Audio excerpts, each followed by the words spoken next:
Hinduism is the third largest followed religion in the world today, having about 1.2 billion followers. Out of 8 billion people that we have today in the world, about 1.2 billion, about 15%, they are Hindus. Hinduism is a non-Semitic Aryan religion of Vedic origin. If you ask the common Hindu that how many gods does he believe in, some will say 3, some will say 100, some will say 1,000, while some will say 33 crores, 330 million. But if you ask a learned Hindu who's well versed with his Hindu scriptures, he will tell you that Hindus should believe and worship only one God. But the common Hindu, he believes in a philosophy known as pantheism. The common Hindu says everything is God.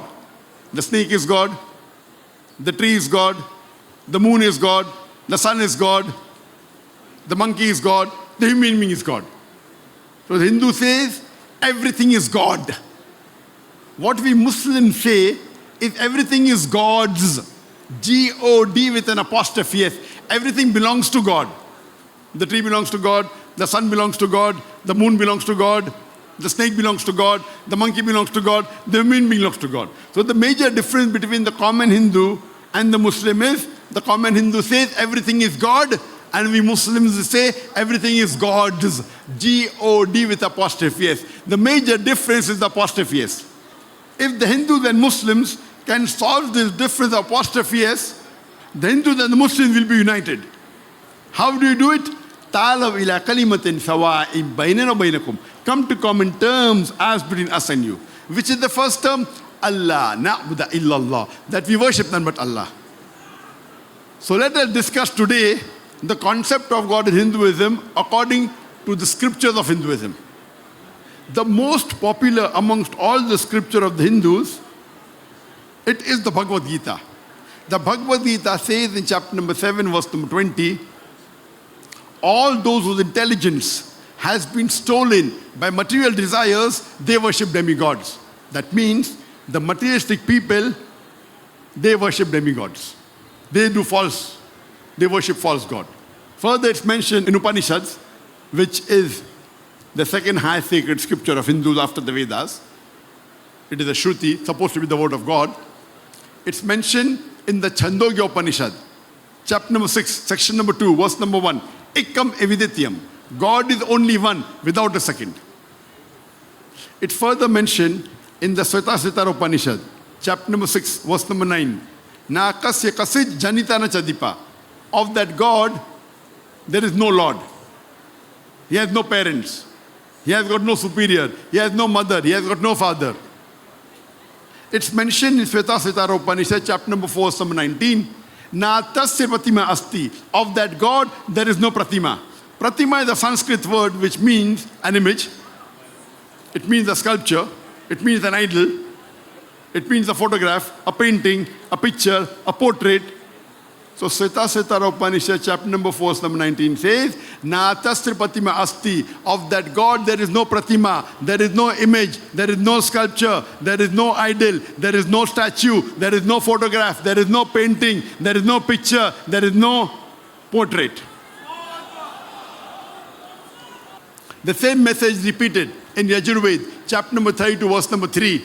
Na tasya pratima asti. Of that God, there is no pratima, there is no image, there is no statue, there is no idol, there is no sculpture, there is no painting, there is no photograph, there is no portrait, there is no picture.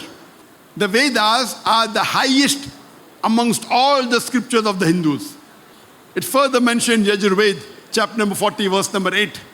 Almighty God is imageless. It's mentioned in Yajurveda, chapter number 40, verse number 9. Andhatma pravishanti ya asambuti mupaste.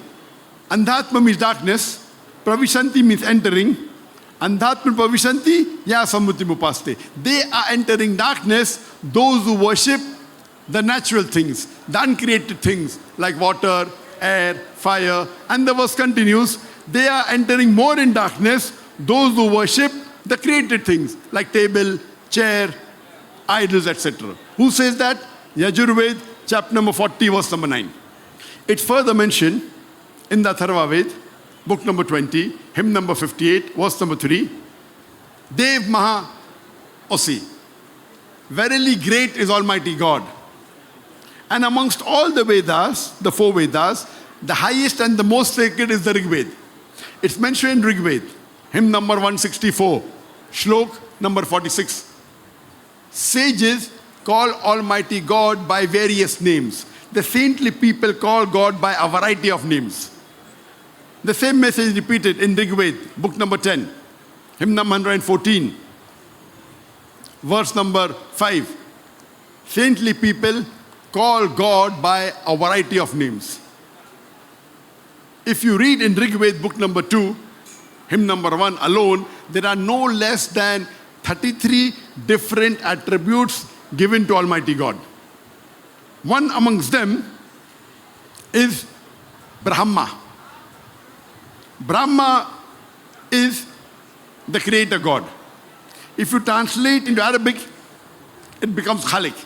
So we Muslims have no objection if someone says Almighty God is Khalik, or he's the creator, or he's Brahma. But if someone says Brahma is Almighty God who has got 4 heads, and on each head is a crown, and he has got 4 hands, then we Muslims take strong objection to it, because you are going against Svetasvatara Upanishad, chapter number 4, verse number 19, which says, Na tasya pratima asti. Of that God, there is no pratima, there is no image, there is no statue, there is no sculpture, there is no idol, there is no pincher, there is no painting, there is no portrait.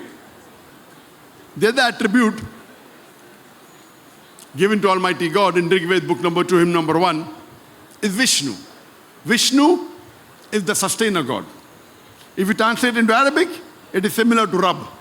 We Muslims have got no objection if someone calls Almighty God as Rabb, or as sustainer, or Vishnu. But if someone says Vishnu is Almighty God who has got 4 hands, and one of his right hand is the discus, the chakra, the other hand is the conch, he's traveling on the sea on the bed of snakes, or flying on the bird called as Garuda, we Muslims take strong objection to it. Because, moreover, you are going against Yajurved, chapter number 32, verse number 3, which says, Na tasya pratima asti. Of that God, there is no pratima, there is no image, there is no idol, there is no sculpture, there is no statue, there is no picture, there is no painting, there is no portrait. It is further mentioned in Rig Ved, book number 8, hymn number 1, verse number 1. Machidan in the Sansad. Worship him alone. Praise him alone, the one true God. It's mentioned in Rig Ved, book number 6, hymn number 45, verse number 16. Ya ek it mushtihi. There's only one God. Worship him alone. And the Brahma Sutra, the fundamental creed of Hinduism is Ekkam Braham Divtya Naste. Nena Naste Kinchan. भगवान एक ही है, दूसरा नहीं है, नहीं है, नहीं है, जरा भी नहीं है. There is only one God, not a second one, not at all, not at all, not in the least bit.